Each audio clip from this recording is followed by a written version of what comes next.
Just ask questions. Okay, that's it. Because Gamers do not care about what you have to say at all, anyway, you know? And all they want to do is talk about themselves. So you're just gonna let them do that. Okay? So remember, questions, be cool.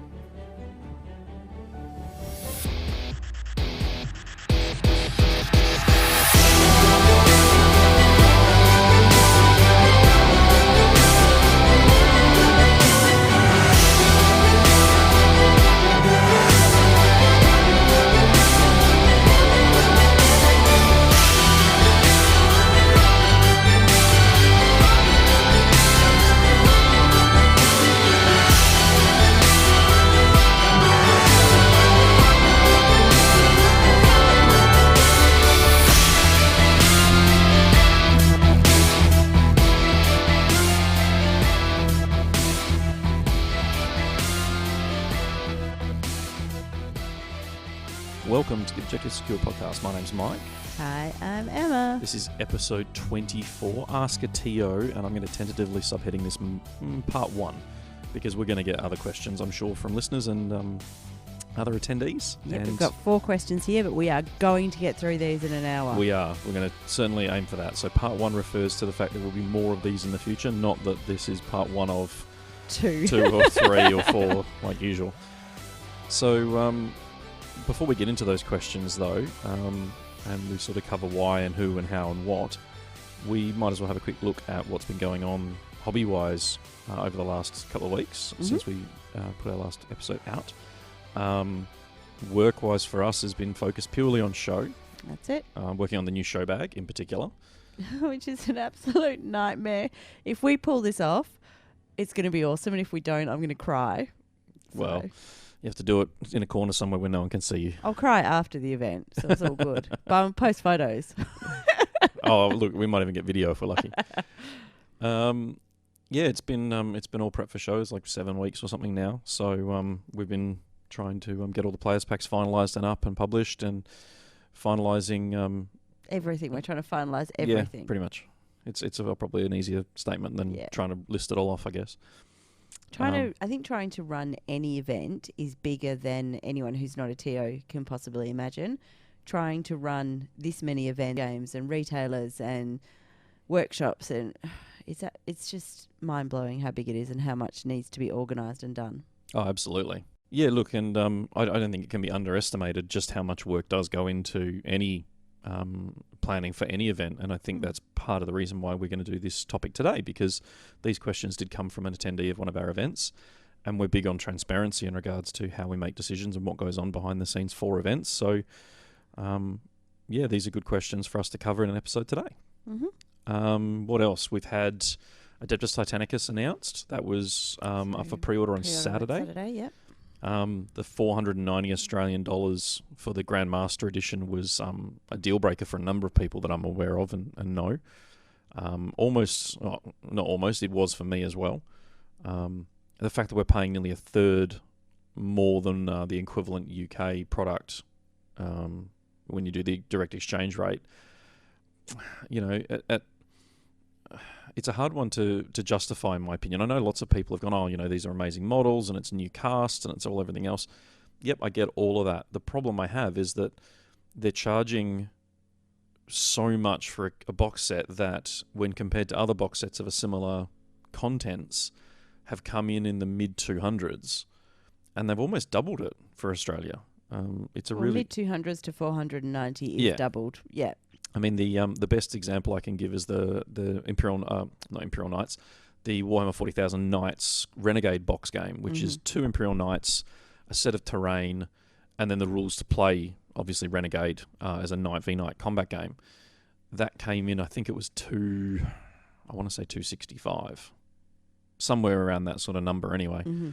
The new Warlord Titans for Adeptus Mechanicus are smaller than the Knights, but they're pretty close.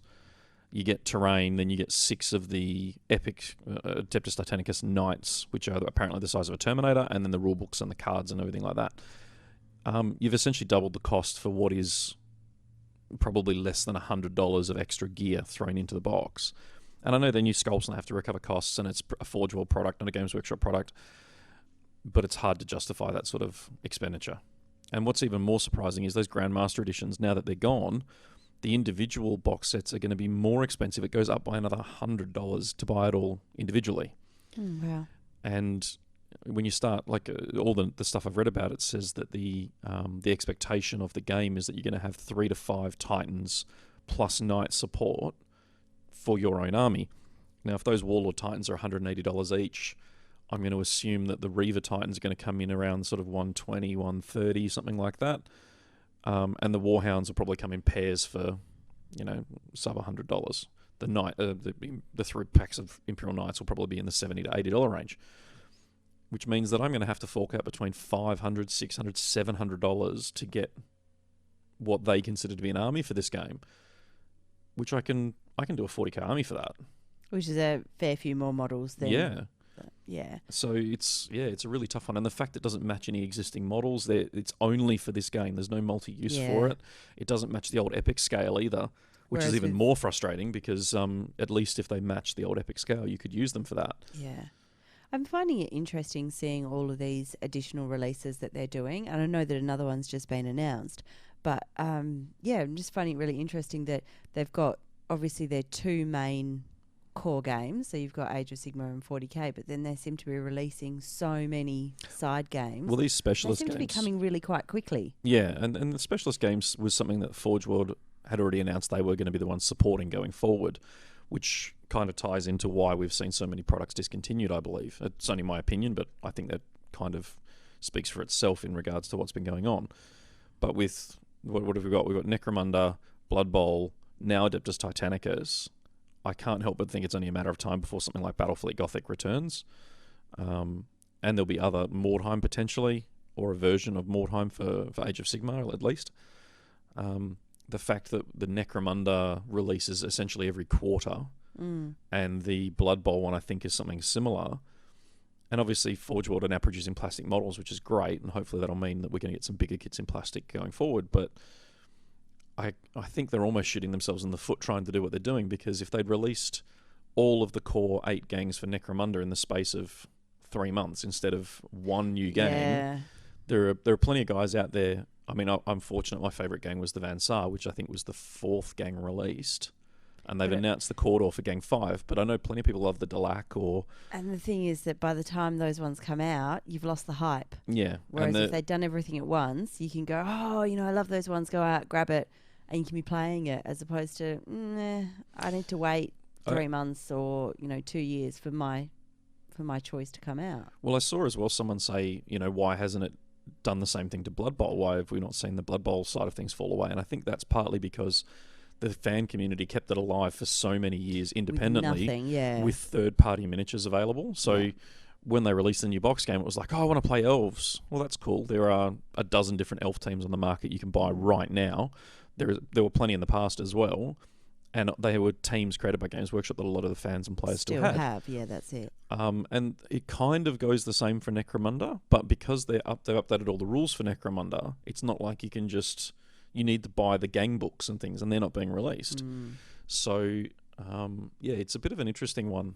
And we've been told that the Reaver and the Warhounds for Adeptus Titanicus, are essentially a month separated. Yeah. But what happens after that? After the 3rd month, you've now got all the models released. I'm assuming at some point we'll get the plastic separate the Warlord and the Knights. But if it's a 3-month release, what happens after that? Like, are we going to see Xenos added to it? Are we going to see, Chaos versions of those Knight kits and Titans released? And how far can you push this release? Like, is it a game that's one and done, or is it something that they're going to maintain long term? Who knows? So it's $490 that is a hard ask, in my opinion, to risk. So... who knows? Maybe I'll be pleasantly surprised and be buying it soon, but... You won't be. Trust me. Oh, dear. And coming off the back of that announcement, we also got overnight, we're recording Monday, the Space Wolves versus Gene Silicot battle for Vigilis, I think is... I don't really That's know how I pronounce that, yep. So there's a YouTube video up there from Phil Kelly talking about the box game, which is cool.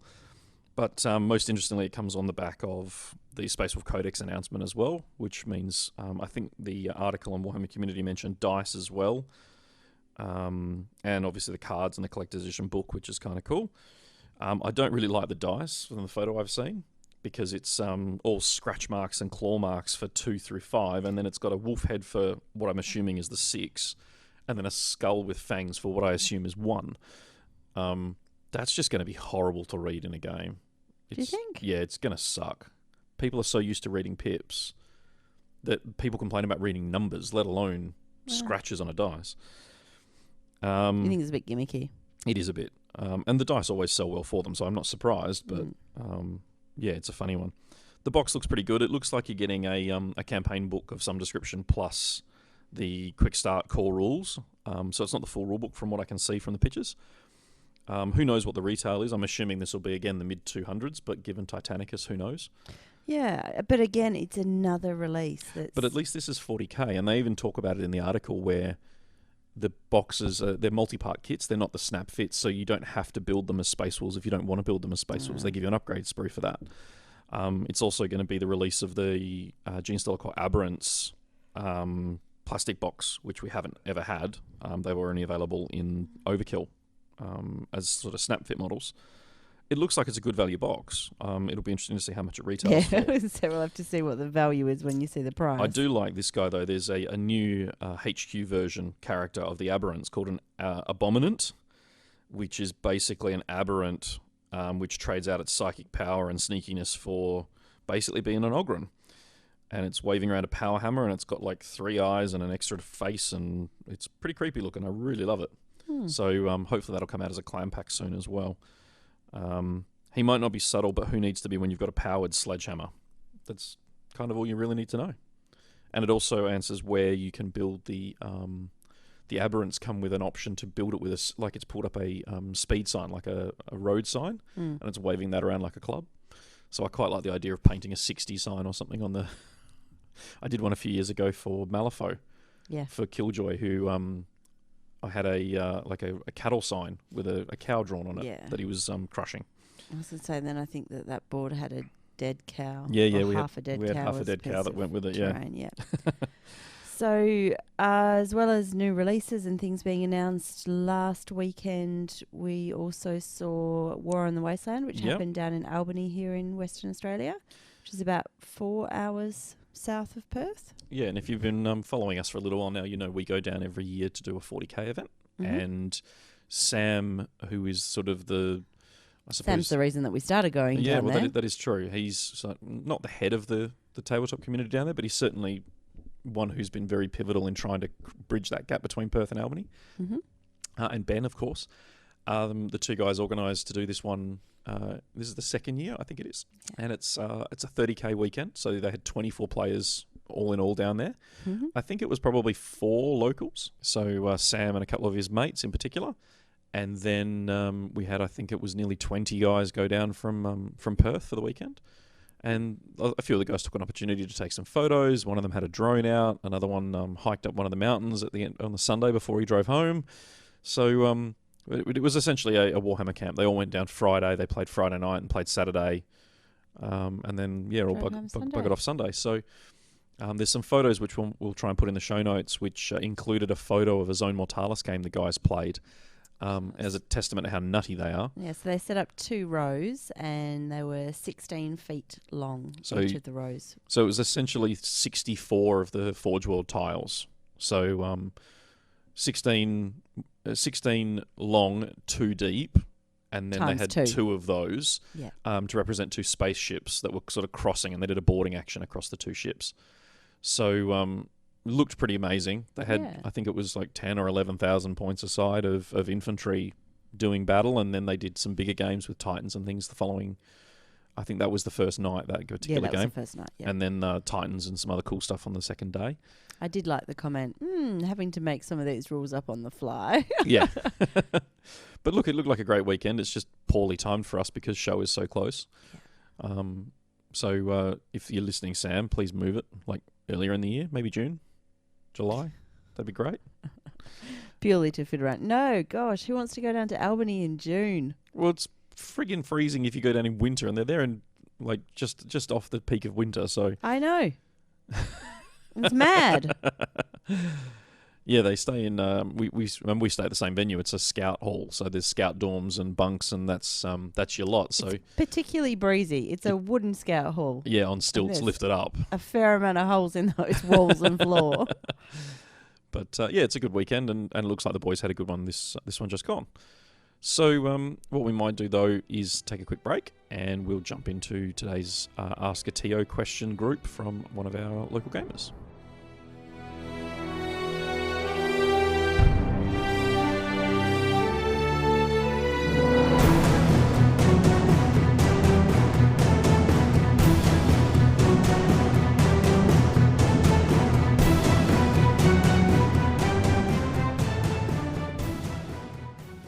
Right, so we've got 4 questions that were given to us by an attendee at one of our most recent events, and they've asked to remain nameless, so we're going to do that. Mm-hmm. But rather than just replying to them directly, we felt that it was a good opportunity for us to essentially answer the questions, and hopefully it's going to, I suppose, give us some transparency in how we make some of these calls and some of our thoughts on some of this stuff, because some of it is future-proofing. And their own, this person's own opinions as well. So some of it, I think, potentially ties into some of the conversations that we've been having about, like you said, the future of 40K and just competitive gaming in general. Gaming in general, whether that's in Western Australia or not. So his questions really are around standardisation. Mostly, yeah. I mean, he prefaces the comments with a little sort of blurb. He does. Okay. Have you ever given any thought or had any feedback in relation to making some aspects of tournaments a bit more regulated? Which is the same as saying it's about standardisation. Well, that's true. I've been thinking about this, and here are some examples that I can think... here are some examples of this that I came up with.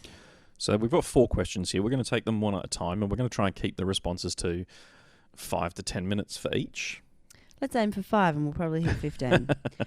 Okay, so question 1. Having all deployment zones pre-marked on the boards, perhaps with thin white tape. This would mean that you wouldn't have any mistakes from players, perhaps measuring out their deployment zones incorrectly, allowing for possibly more fair setup.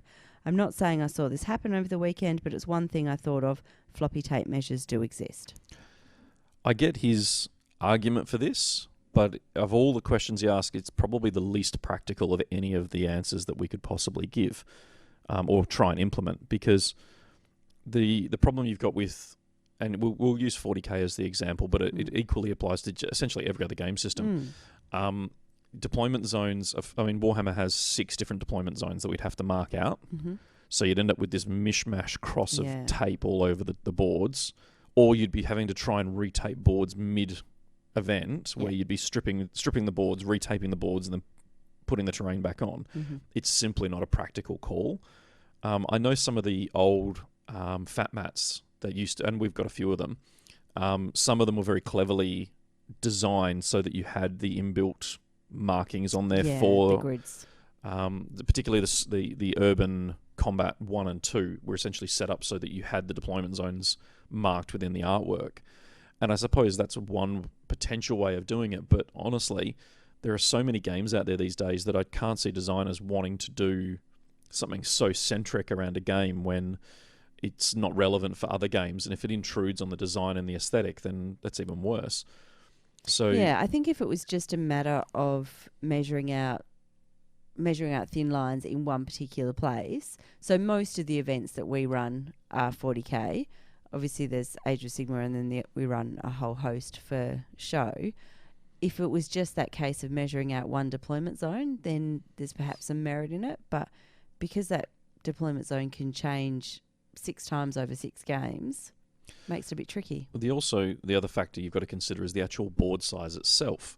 So if you're going to embed that information into any sort of map or anything like that, then you have to be playing on the same board for everything to make it work. You also have to then consider the fact that if the board or the surface that you're playing on, which has these markings on it, is even slightly out, then it throws the whole thing out. Yeah. And look, we had boards cut like we didn't cut them. I go and buy the wood, and the place where we get the wood from actually cuts it for us to the sizes that we guess. No, not guess. We ask for. We request. Yeah. But, the board comes at, I think it's 2.4 metres. Yeah, 2.4 metres. So you go, oh, cool, I'll have 4 panels of 60, please. Yeah. But you don't get 4 panels of 60 because you lose so many millimetres per cut. So you've got 3 cuts. You actually lose nearly a centimetre off the entire length of it, which means you don't have 2,400 mils. You've got 2,390 mils, which means that you don't have 60 centimetre panels. You've got 59.5 or whatever, 59.7 panels. So for all intents and purposes, it is the right size. If you actually get technical, it's probably a few mil too short. So with huge wastage for people buying those boards, like if you were willing to go, okay, I'm going to get one 6x4 out of this 24, then you could cut it the right size. But that's financially not practical for anyone who's trying to set up a club or run events without the assistance of the rest of the gaming community. Because if you were buying 30 boards, you'd be buying 30 panels. Whereas if you can break it into 4 panels, then essentially for every 3 boards you buy, you're getting a 4th one out of it. So I think the pre-measured idea of deployment zones, I think War Machine does a little deployment zone. Like they've got a few different scoring zones. I was going to say, do they not use like a neoprene mat that goes on the edge and then so it's sort of pre-measured that way? Which could potentially be something that we look at, but it just doesn't work when you're talking about a board that's 6 feet long. Because if you've got a deployment zone, say you're playing Hammer and Anvil, which is short edge to short edge, so you've got a deployment zone that is literally 4 feet across and 2 feet deep. Yeah. And you've got 2 of those, so you've got to lift all the terrain off, put those down, and then put all the terrain back on. And then at the end of that round, pull all the terrain off, take those mats off, put the new mats on, reset all the terrain. It's impractical, sadly. And I think I get what he's saying, like standardizing that as a method of consistency would be great. So maybe we'd be better off actually standardizing tape measures. We're just getting people to check measurements and stuff. There's no harm in making sure what you're measuring is correct or what your opponents are doing is correct. So, it's a really tricky one, and I get where he's going with it, but I don't think, at least for bigger battle games, not skirmish games, it's just not practical for battle games. As far as standardizing tape measures, I guess I'm thinking if you used, I've never seen it, but if you used a dressmaking tape measure, you can stretch that. You mean the rolly ones? Yeah, we do have a couple of players who've taken them before. I've never seen them, but I know that you can stretch that. So I think that you'd kind of have to go, okay, it needs to be a metal tape measure and things like that. I think what he's referring to there with that comment about Oh yeah, I know what he's referring to. Yeah, it's being generous with your measurements more than it actually being a stretchy tape measure. I know, but I'm saying that there is a possibility of having a stretchy tape measure. Yeah. So it's a good idea, but the only way you could do it for 40k would be to remove the variable of deployment and make sure that every mission was the same deployment, which I don't think that's what we play it for. I think players like the idea of having a bit of variation and having to think on their feet and deciding those deployment zones and making them different is part of what makes the game interesting and fun. So I think standardizing it just down to a straight Dawn of War style deployment is actually a negative impact on the event at large. It might be better for consistency in the games, but I don't think it's good for the event. And that variety might seamlessly lead us into our second question around terrain. It's great to see a variety of tables and themes at tournaments, but obviously some armies benefit greatly from large line of sights, where others would rather be able to get close to their enemy without being shot.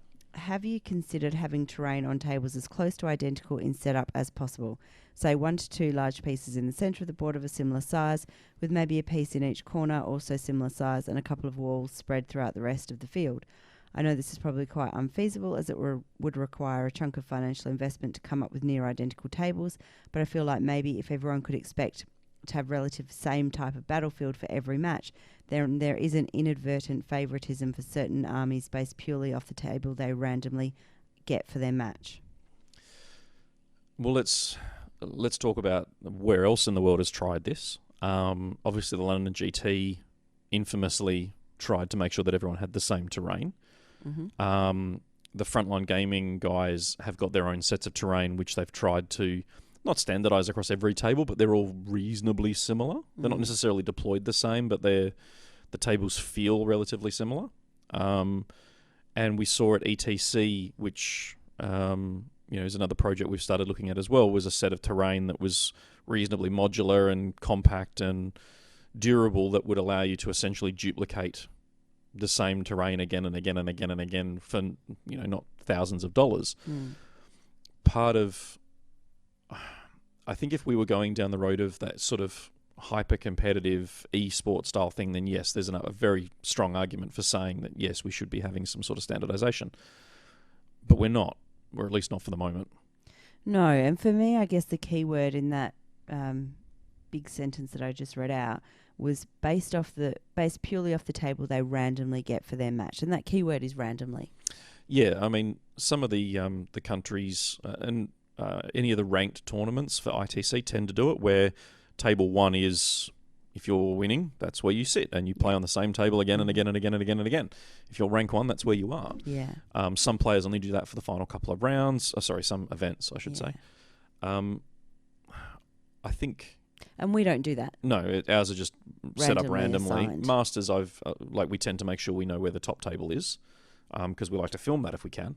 But yeah, I think part of the value for 40k for me, I suppose, is that random factor is a good thing on what table you get, because it forces you to adapt. It forces you to take other considerations into where you deploy and all the rest of it. If you're playing on the same table for 6 games over a 2-day tournament, for me that'd really frustrate me, because you end up in a situation where you're not having to adapt, you're not having to learn and respond to another variable.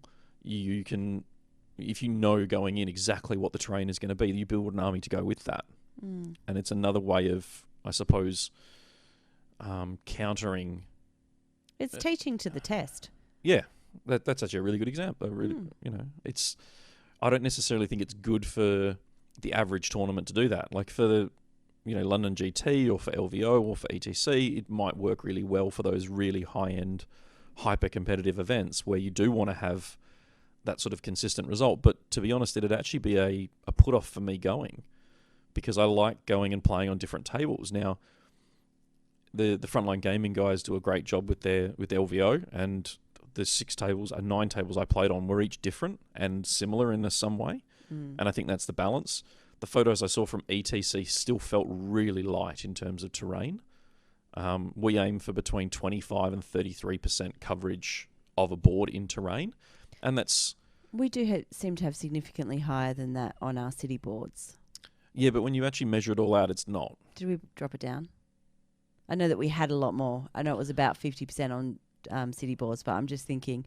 Actually, I seem to remember redistributing that because it was too terrain heavy. No, I mean, the city ones have always been a little bit fuller than the other tables, but... They also feel fuller because the terrain is so much higher. Yeah, and I think line of sight's way more important now in 8th than it has been in terms of 40k for a number of years. So the new terrain Games Workshop's releasing tends to be bigger and taller and give you more advantages in regards to line of sight. But interestingly, the new stuff doesn't. But that's what literally I was about to go to, is the problem is they've got windows and everything. So it's actually just as hard to get line of sight blocking out of their terrain as any of the older stuff, because you're still having to block up windows or make house rules that you can't shoot through those windows on the ground floors, which is what ITC does. And I know that that's something that you were going to talk about, the new terrain that you've got, but I'm just going to drop this in there now. I'm actually quite surprised by the new terrain, that they do have so many windows. Given that they have the line of sight rules in there and it's so important for 8th edition, I was really surprised to see that those windows are open. Yeah, and there's not one panel that I've seen so far that is full floor to ceiling. No, and I actually find it really frustrating as a TO who has to build this terrain and paint this terrain. I find it really frustrating that I have to purchase their terrain and then modify it to make it work for their gaming system. See, part of me thinks, though, that that's... more of a player expectation than what Games Workshop think, because if they're selling this terrain, is that their way of saying, no, this is the way we intend the game to be played, and you guys are all the ones who are doing it wrong, changing the expectations. And I think that's almost a more valid counter-argument to you guys don't know your own game. And while there is an argument for that in terms I of... wasn't saying they don't know their own game. But in terms of competitive... I suppose I was, actually. In terms of like high-end competitive play, they may not have their finger on the pulse as much as they potentially could or should have. But is it a situation where they're going, no, we've got this terrain because this is how we think the game should be played? So... Back to the original question around standardising the terrain. I can see an argument for it, but I also can see an argument for that. For us building terrain, it's going to be boring if we have to build every single table looking the same. But for players playing on it, we're aiming to give variety.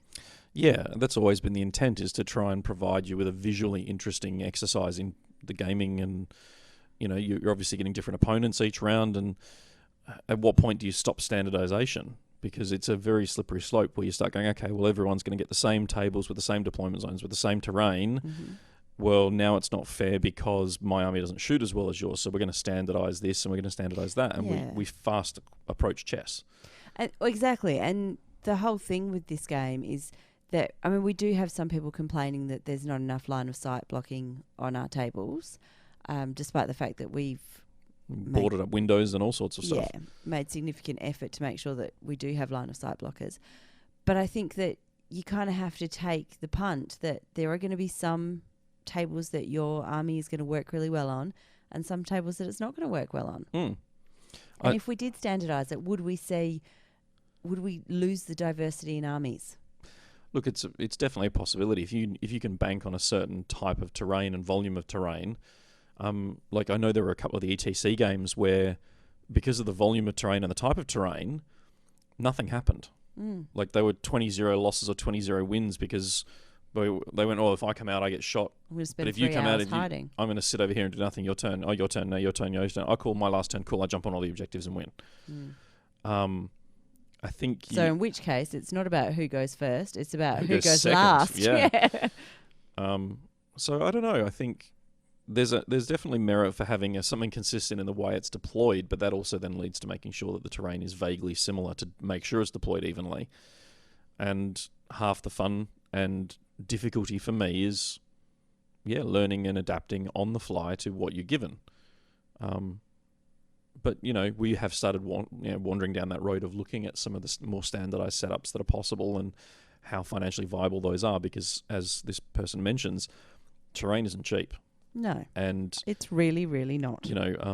Looking back at the London GT, he tried to do it cheaply and cheerfully in just raw foam, essentially. And even that would take days of work to get them even remotely standardized, ignoring actually buying the foam, which foam's relatively cheap, but it's not free. You're still spending money there to get that foam. The next step up is going to MDF or PVC plastics type stuff where it's... basic shapes, laser cut, and you sort of snap it together or click it together and either paint it or have it pre-coloured.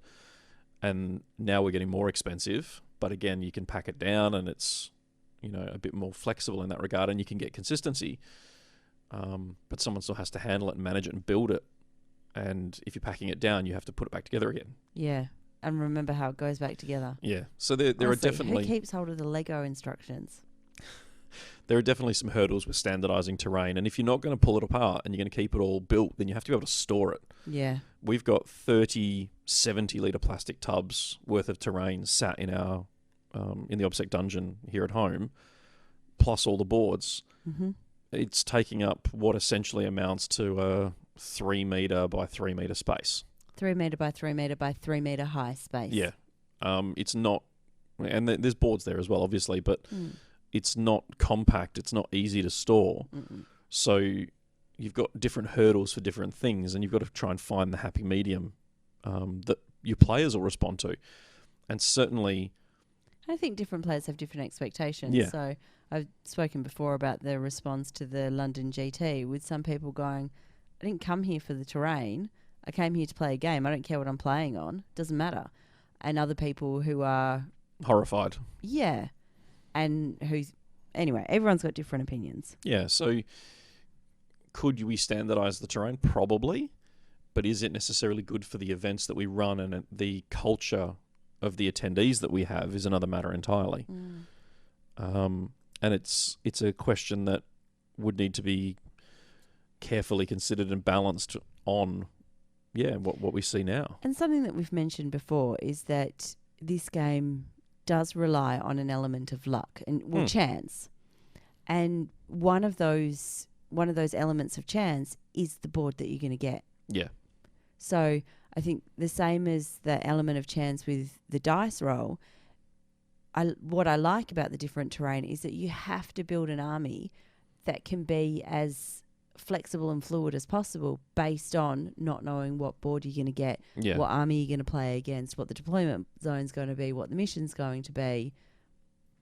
And these are just our opinions, of course. Yeah, I mean, but we're the ones organising the event. Well, that is true. No, these are just our opinions. And there's nothing wrong with having ones contrary to ours and still coming to our events. No. But I suppose at least if we explain this to you now, then there's more room for us to kind of go, well, this is the thought processes. And like I say, we have started investigating the potential of having some of the standardised styles of terrain. It won't happen this year. But, no, it won't. It's one that we're investigating to see how viable it is financially speaking and what sort of investment is required. But I guess share your opinions with us, because before we go down the road of making 100 tables to be standardised, let us know what you think about having a variety of terrain versus having standardised sets. Yeah, would that put you off an event? Would you rather go to an event where every table was the same, or at least 80% comparable? It'd be great to find out what the community thinks. Question 3. Next question. Similar to terrain, has there ever been consideration given to having objectives in preset locations for each mission? Now, this is something that's done heavily at ITC. All the ITC missions, the Champions missions at least, have prefixed mission objectives. And I know there's been a couple of events here in Perth that have tried it as well, with fixed deployment of objectives. I think part of the experiment for figuring out whether this is good or bad for the events is to do with what they've just done at ETC, which is what we're going to see happen at ATC and with the singles events at show. I've just realised that apparently Australia is one of the only places in the world that makes everything an acronym. And my goodness, we use a lot of acronyms and shortenings and that kind of thing. So the normal sequence for 40k is when you roll to deploy the when you deploy the objectives, the person who puts the last one then gets to pick their side. Mm-hmm. So if you know that you're picking if you're putting the last objective down, you can automatically in your head pick the side as you're deploying objectives to favour where the objectives land for your own deployment. The ETC this year and the ATC, and then by extension the events at show, have removed that and said once the objectives are down, roll for sides. Yeah. And I think that'll probably address the balance in that. And I think there's then an argument, if that works the way I think it's going to, you would then have an argument to say, no, we might as well just standardise deployment of objectives at that point. But there is a level of tactical acumen required with deploying your objectives, because you can start setting up your ways of scoring later in the game. And I think it's another level of thought that you can put into your pre-game stuff for 40k if you are randomly deploying objectives. How you set up, there was a great deployment of a diamond of objectives in the last edition of the game, which doesn't really happen as much this time. But you could set up essentially a diamond of 4 objectives, have like a decent castle that sits roughly in the middle of that diamond, and then protects all 4 but doesn't claim anything until late game. Mm-hmm. And some of those strategies seem to get lost with people who just kind of chuck objectives down on the table. And if they're spread evenly across the table, which is I think what most of the ITC missions do, you know that in advance. I think this is sometimes the difference between some of our newer players and veteran players, and one of the reasons why we're seeing veteran players' games take a lot longer. Because I think with the newer players, they're just not able to think on so many levels at the same time. So you do tend to get newer players just chucking an objective down, whereas the veteran players are actually really going through and systematically thinking about everything. Well, one of our friends, Brett, when we went to ETC, had this spreadsheet set up that had how he was going to deploy with each mission, where he was going to put his objectives down for each mission, and how best to score those points each round. Like, it was all pre-planned, and it's stuff that you can do to a degree, because you know how many objectives each mission has, you know how many you're going to be allowed to put down, and then you can adjust your plan. Like, if your opponent puts one down where you were going to, then obviously you've got an advantage there. So I think objective placement's an art that will certainly win veteran players games, but it's not one that's considered by most tournament goers. So the idea of fixed objectives seems really appealing, because it also does cut down a lot of the time pre-game. If you know the objectives go in those 6 spots, then you don't have to worry about that at the start of the game, and you move. Yeah. You save yourself 2 to 5 minutes. And a lot of game systems do that. Yeah. With, certain missions have this particular deployment zone, and these are where your objectives are placed. Yeah. But I think if you're standardizing either the terrain or the objectives, you actually are better off doing both.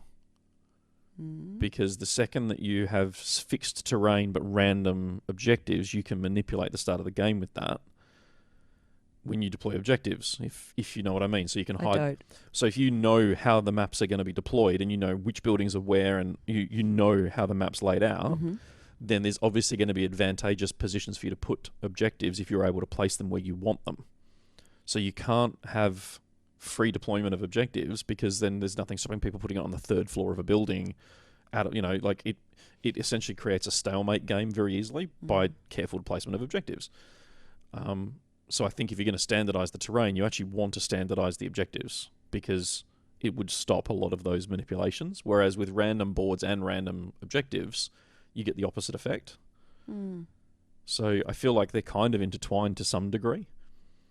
I'm just thinking more about I know that we've moved on, but thinking again about that standardizing of terrain. And I think that one of the things that I hear a lot is about the creativity and that goes into the hobby. And I really feel that by standardizing everything, we're getting to the point where we're taking away all of that creativity. Well, you're taking away why you're doing it in the first place. Or at least you would be to me. It does feel as though we're moving towards a game of chess. It's just a really expensive game of chess.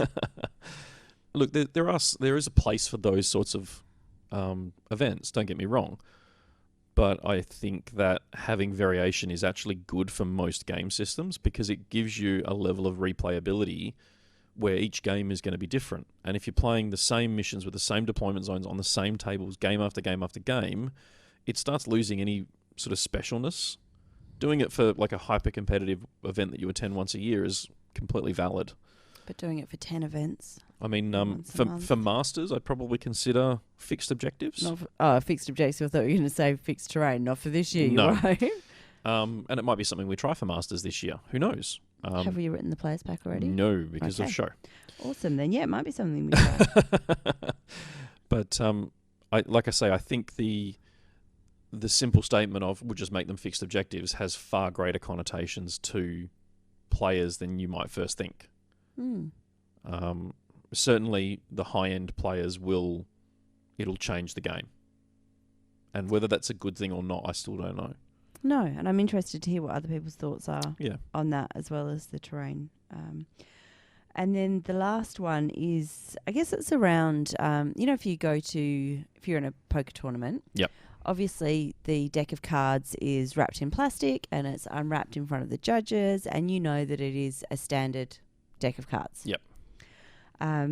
So this is around checking people's tactical objective decks, and the possibility at the moment that people can, I guess, stack their decks in an advantageous way. So whether, if you're saying that it has to be the generic cards only, people putting in army-specific cards into their deck, or adding in extra cards that come from that generic deck, but having 2 or 3 of the card that could be advantageous for them put in that deck. And would we at any stage consider checking the decks beforehand? So I believe there's 36 cards in the basic set. Yep. At the beginning of an event, when players come and register, going through and making sure that they have those 36 cards and only those 36 cards. I actually think that's the most pointless thing I could think of. I don't think it's pointless. I can see... If someone actually wants to cheat that system, it's the easiest system in the world to cheat. Yes. but I don't think that suggesting that checking it is pointless. But I personally... No, I think checking it is pointless. Not suggesting it is a possibility is pointless. So why do you think... I am certainly not advocating for checking it, because I just think, okay, say for doubles we had did we have 68? 68 players in there. If it took us a minute to check every player's pack, that's over an hour just checking deck. It wouldn't take over a minute. And, it might take 2 minutes to do each deck. 2 hours checking decks. You get to a point where, do you have to do like a boxing weigh-in? And they've all got to come the night before and have their decks checked and their armies checked and their dice weighed and that kind of thing. And whether or not we get to that point, if it does head more down that... Yep. Again, if a professional sports, I could easily see it being done. Yeah. But I think the average tournament... Well, first of all, there are parts of the world that don't play Maelstrom, namely America. It's unheard of a lot of the time to play Maelstrom missions, whereas the Europeans and the Australians tend to use it more. Mm-hmm. Whether you get to use your Codex cards or your stock deck of cards is another up for conversation. We tend to allow the Codex-specific ones for friendly fun events like First Blood, Last Blood, like doubles, because they are meant to be hobby-focused events, so you can do all the cool, weird things. We had basic only for doubles, didn't we? Yes, we did, but that was only because... It's an intro side of things where the year before we allowed Codex ones. The idea with checking the decks, if someone honestly wants to cheat that, it's really easy to do. To slip extra in after they've been checked? Yeah, like literally you could go down there with 2 boxes of the standard deck. I guess the difference hand one over to the judges and then take the other to the table. Like there's... The difference there would be that is... I guess that's deliberate cheating as opposed to just making a mistake. So, but then the problem is at that point, though, that you still have to be able to catch them out. So you as an opponent, if you're manipulating the cards, whether it's a modified deck or whether you're sliding stuff in on the fly, me as your opponent, I still have to be able to tell you that you're doing that. Mm-hmm. So if people are using the wrong cards... Now, I know there were guys at the doubles event using the Codex cards, but the only difference with Codex cards and the standard cards is the first 6 cards. Cards numbered 11 through to 16. Because it's a D66 roll. Mm-hmm. And the guys who I knew were using Codex cards as I moved around the room, I told them, if you draw the 11 card, no matter what it says on the card, it's the 11 card from the standard deck. So by using that, that 11 card from the Codex deck as a standard card, it's a pretty... at least you still got the convenience of drawing the cards. They're the only 6 cards that'll be different. And the fact that objectives 11 through 16 are literally exactly the same as 21 through 26... there's going to be no confusion over what those cards actually mean. Now, one of the common practices I have when I use the Maelstrom deck with my opponents is basically handing them my deck and going, do you want to cut the deck? Do you want to shuffle the deck? How do you, so that there's a layer of transparency in regards to me not having loaded the deck with the cards I want at the top of it or anything else like that. And I often will ask, or generally, once I hand my deck over and go, hey, do you want to cut the deck? Do you want to do this? Do you want to do that? Then your opponent feels compelled to do the same. The opponent generally does the same. And again, it's not about trust, it's about transparency, so that you're... Do you have people who will cut the deck and shuffle it? Yeah. And I take no offence at that, because some players go, no, that's fine, man, and I'll just stand there and shuffle it in front of them. Yeah. But I feel like the opportunity to manipulate the cards is one that, anyone with a decent sleight of hand could probably do, or blatantly do it before the game. So... offering my deck to my opponents and going, hey, do you want to cut and shuffle the deck, alleviates any of those potential concerns. Now, if I were loading the deck with extra cards, is there any value in me getting them to do that, to then have them, shuffle and cut it? Maybe, if you get the right cards out. But again, at the higher end of the competitive, if we're scoring cards, I keep track of what my opponent's scoring. Not because... I'm checking to make sure their deck's right, but to make sure that how I know how many points you're scoring and what they're scoring for. Because if I know that, my Warlord's still on the table, but I haven't seen you play Kingslayer yet, it's not in your hand, it's not you haven't discarded it and it's not been scored, well, there's a Kingslayer still up for grabs there at that point. So, you start almost card counting to a degree so that you know what your opponent's scoring, what they potentially still have to come. And if you know you're drawing 3 cards a turn, and you can score 3 cards a turn, then you're only getting 18 of the 36 cards for that 6-turn game.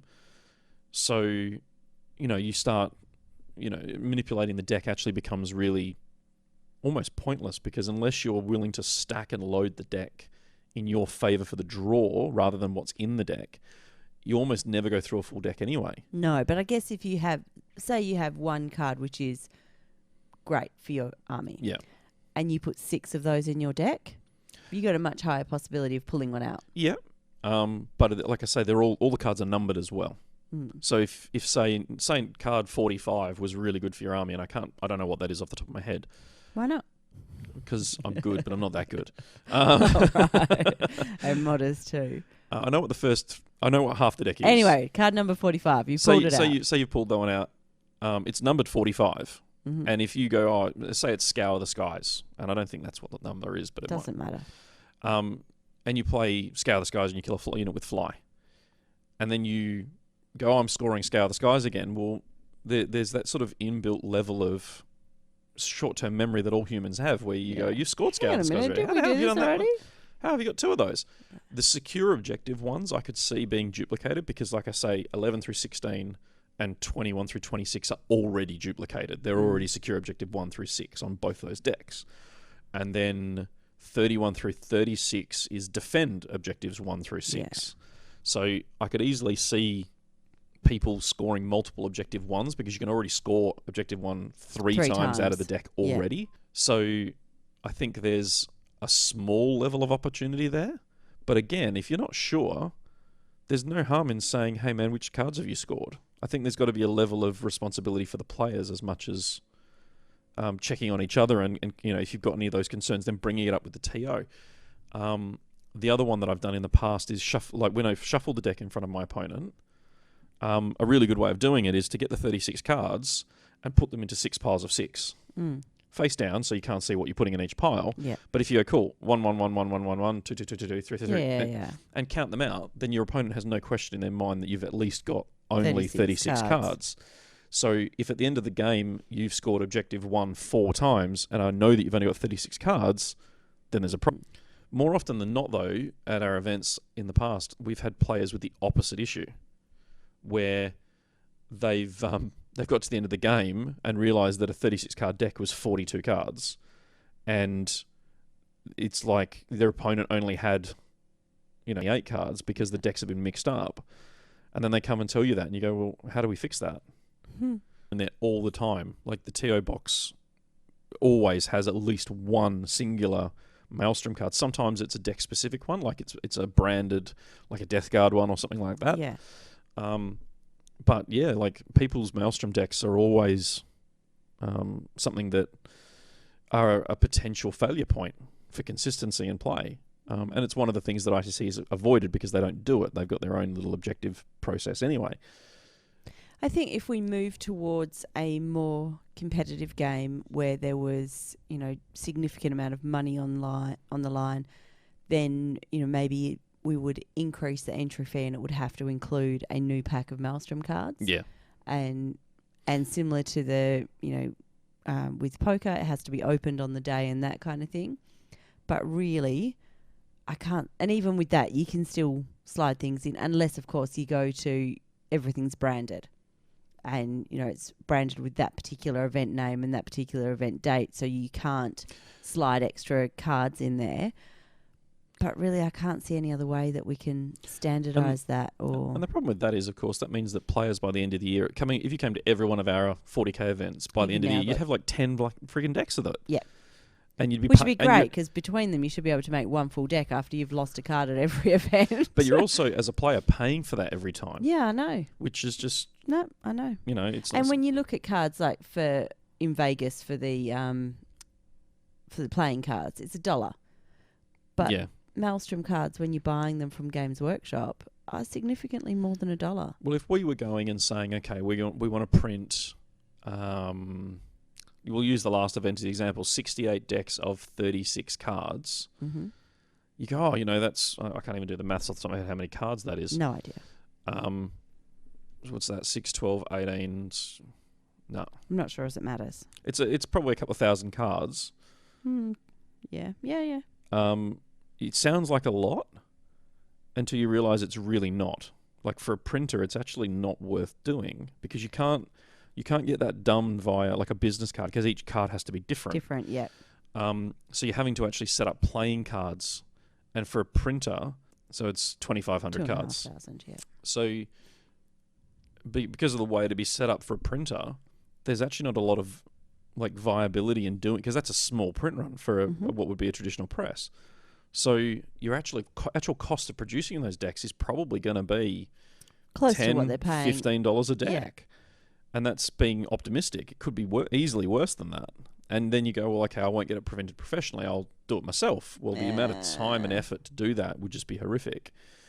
So there's no good answer to that. At that point, you probably are just better off buying a bunch of them from a third party, like a local gaming store that'll give you 10 or 20% off the cards. Except with that, obviously, then you can slip whatever you want in without exactly. it. Yeah. So the thing is, I guess, it's trust. Why are you coming to events? Yeah. Are you coming to win by cheating? Particularly at the moment with events, you are playing with our events, you're playing for a little round medallion. And, the odd box set here and there and bragging rights, basically. It's bragging rights. Is it worth cheating for the sake of bragging rights? Well, this is one of the concerns which kind of leads into the tail end of this topic with standardization and with, moving the game towards those sorts of esports style prizes. We've just seen CanCon announce that the winner of the Australian ITC rankings, assuming they go to CanCon, will get an all expenses paid trip to LVO 2019. 2019, yeah. And we've seen EastCon in Victoria say that they're going to give the winner $400 worth of travel vouchers and a free ticket to CanCon. Now, we were talking about doing something similar and working with some of the other major TOs around the country to kind of share the love and bring players around the country to different events. But is that going to change, the playing field for players as such who then start becoming more competitive because now there is something on the line? It changes things for us as well because it does mean that we have to charge a higher amount for tickets because we've now got to pay for a gaming license. Yeah. So whereas at the moment they don't have to license bragging rights, so we're okay with that. It's like if a single prize is $300 or more or something, isn't it? Yes. Yeah. Yeah, you need to have a license. At least here in Western Australia. It's probably a national law, actually, rather than state-based. Well, we actually go under the West Australian Department of Racing, Liquor and Gaming. So I don't know what it'd be on the East Coast. It's Racing, Gaming and Liquor, sorry.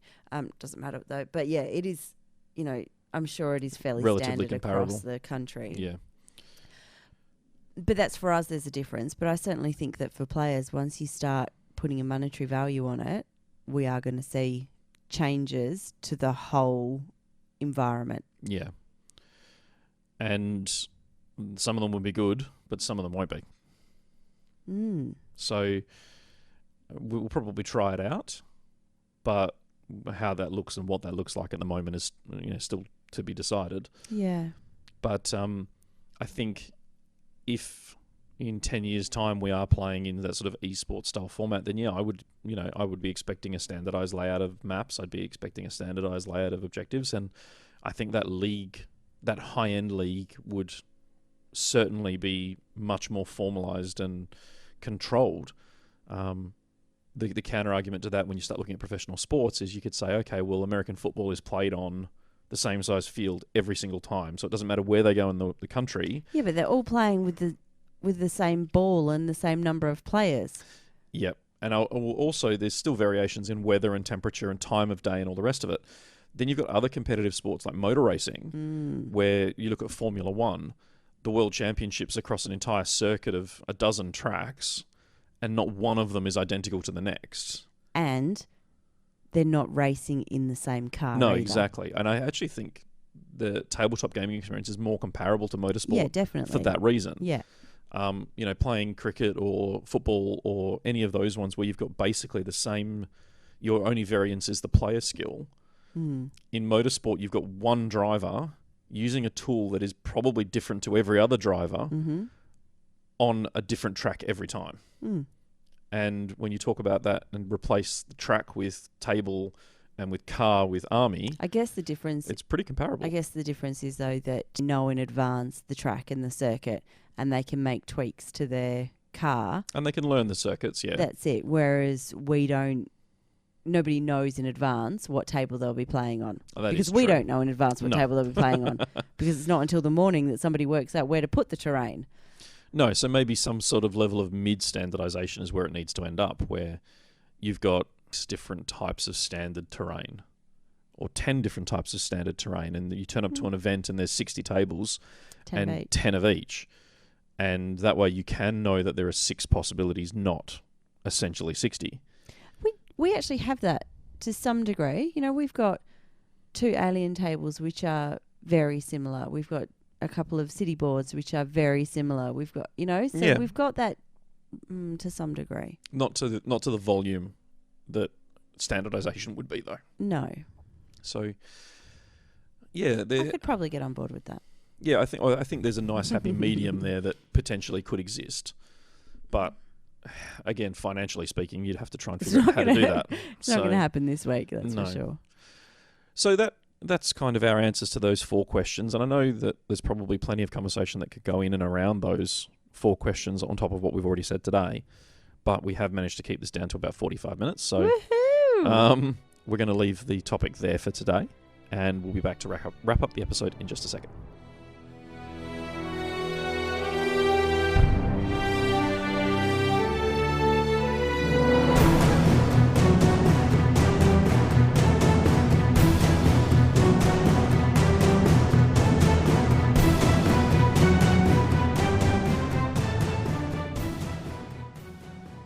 Right, so that's our first Ask a TO episode done. If you have any questions you would like us to answer, you've got an idea of some of the questions we've already had off today's episode, and some of the detail that goes into those questions would be really good because it starts giving us your point of view that we can start the conversation with. I've already had one question which we had on the live stream from Tim Hales last week. Yes. That'll probably go into a future one of these episodes that we touched on for 30 seconds on the live stream and then moved on because it's a complex topic. It was a really tricky question. It So- wasn't a tricky question, but there's a lot that goes in behind it. Yeah, so if you guys have questions that you'd like us to answer from a TO's perspective, that you know, maybe just you're in another part of the world and you want to hear what you think of it as Aussies, if you're a local attendee of a tournament and you want to ask us a question that you've always had in the back of your head but never got around to asking, send them through. You can do it via the Facebook page, you can do it via email, you can hit the contact us button on the website. There's a few different ways you can send them through. Text messages, braille, smoke signals. No, don't give them more options. Just confuse them. Send them through so we can add them to another topic, and we'll do another one of these episodes when we've got sort of 4 or 5 questions, depending on how complex they are. We'd love to hear your thoughts on the 4 questions we got today. What do you feel about standardized deployment zones, standardized terrain, standardized objectives, and checking cards for Maelstrom? I just realised standardized is one of those things that just really pushes my buttons. I'm so not into standardization, and I just as you kept saying standardized, I feel my eyes starting to twitch. No standardization. She hasn't had a coffee today, people. She doesn't drink coffee. Does sometimes. Not for a very long time. Anyway. So, we'd love to hear your thoughts on the 4 questions we tried to answer today. And if you've got any of your own, send them through. We're more than happy to chat about them on air. I think you've covered that. Yeah. Before we go, though, I wanted to touch on very quickly the new Warhammer Sectum Imperialis terrain kits, which we kind of mentioned in passing in the topic. Yes. We picked up 2 of them, the Sanctum box and the Ruins box. Now, the Ruins... Did we? Yes. Yes. We picked them up and snuck them into the house, hoping that one of the we wouldn't notice. And now we are talking about it. Well, we've had them sat on the table here where the other we could have seen them for weeks. Yeah. Anyway, the little Ruins box, just more of a piece of public service announcement more than anything. That little Ruins box, it's the cheapest of them currently available. I'd probably give it a miss if you're going to go and look at buying this terrain, only because you get half of the sprues in that box in the Sanctum box. And the Sanctum box is one of the mid-tier boxes. It's not the super expensive ones, but it's not the cheap ones either. And it feels like, because you're not getting full wall panels and you're not getting any flooring in the Ruins box either, there's just less use for it on the table because you're essentially just putting up little corner sections and, you're still having to block up windows and all that other sort of stuff. It doesn't feel like it adds a lot to a table of titans and knights and big tanks and that sort of stuff. It's going to help for infantry to get a cover save, and that's about it. Yeah, so this is Mike's public service announcement. You heard it here first. Don't buy the little cheap one. Buy the more expensive one. It's better value for money in the long run. Well, if I were being paid to say that, that'd be fine. But as a gamer for my hobby budget, I wouldn't personally, if I were going to build a table, I wouldn't, now knowing this, I wouldn't go and buy that Ruins box. I'd go and buy the bigger boxes because you're getting a better value for money. That is true. But you're also getting more useful stuff out of those boxes more than anything else. The Sanctum one that we've got here is the one that's, it comes with 3 little statues that stand on plinths that run alongside the building, which is actually quite a big terrain piece from what I can tell. But he's saying from what he can tell, because so far he's managed to clip them off the sprues. No. Like, you can see how many panels you get and how different builds and stuff. So it's going to cover a fair amount of space. And then when you stack the ruin stuff on top of it, it might actually add more to it. I'm not sure if we will stack the ruin stuff on top or if we'll just put a base on the ruins, and so that it does actually become usable.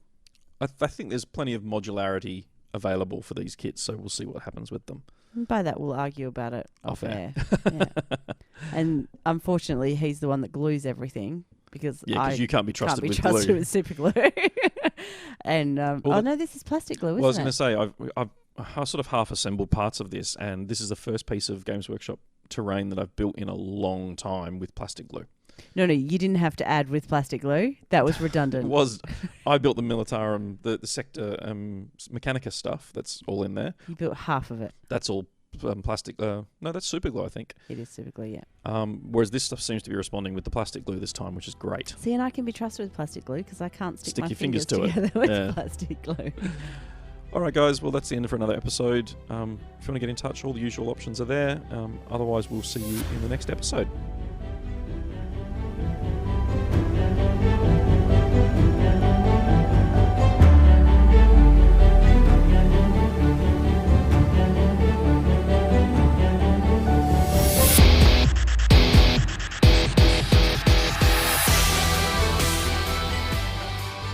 You've been listening to the Objective Secured podcast. If you'd like to get in touch, you can visit our website, objectivesecured.com.au. You can find us on Facebook, Facebook.com/Objective Secured, or you can email us, obsec@optusnet.com.au. Thanks for listening.